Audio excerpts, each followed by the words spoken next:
I'm the Pink Dalmatian Scrapbooker, and today I'm going to show you how I make these three-dimensional roses using the Close to My Heart Art Philosophy Cricut Cartridge. I've made several different sizes, and I was actually able to use my Gypsy and cut out about 5 on a page. This larger one is 5 inches, and that's going to end up being this size right here.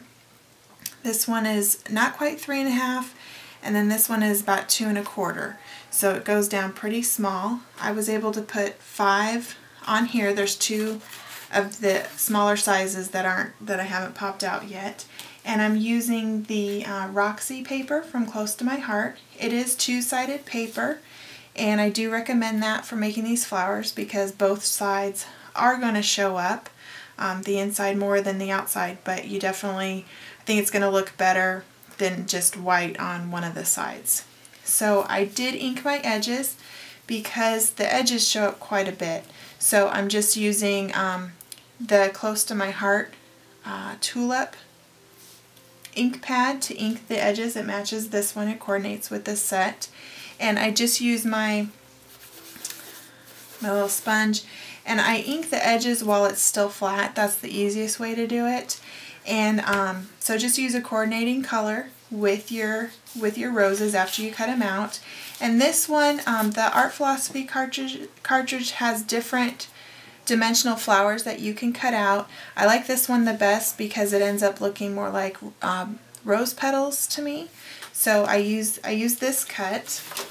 I do ink all my edges like I said, and here's one of the bigger ones. So I'm going to roll it up.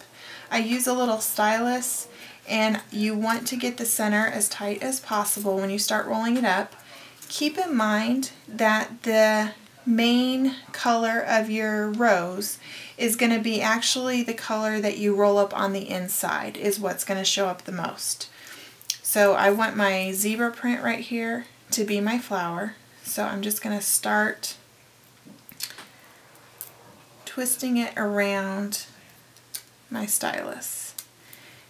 And I know they make special tools to do this, but I found that my stylus works just fine.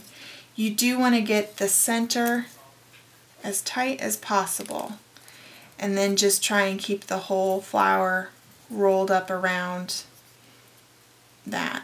And it will get to a point where you just take your stylus out and just start rolling. And I try and keep the base of each of the petals kind of as a guide and try and stay even right there on that. Oops. Let's pull that out. And I'll just keep rolling it all the way around.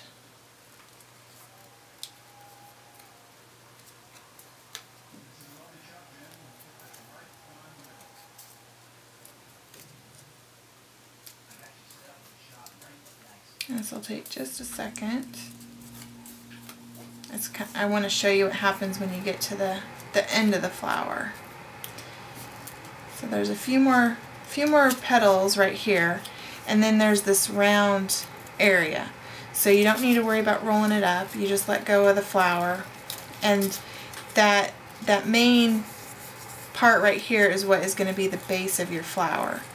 So you can leave it tight if you'd like, or you can kind of fluff it out a little bit.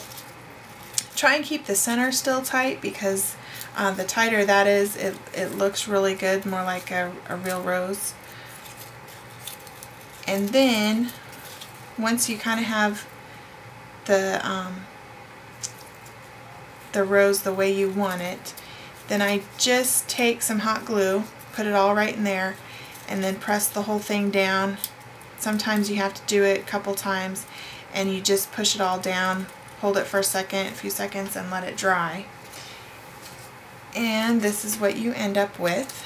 So this one's been hot glued down, and you can still see these flowers. It's okay that they aren't rolled up as tight as these. And the next step I do is I take my water bottle, my little sprayer, and you're just going to spray the petals. Then I take my stylus again, because I want that round edge, and I start at the bottom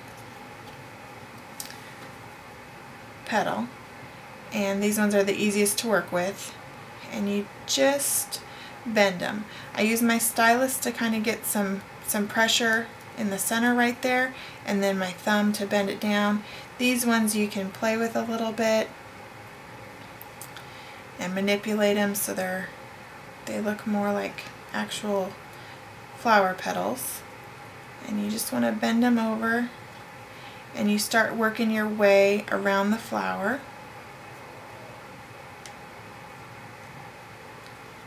And if they aren't bending enough, you can spray them again.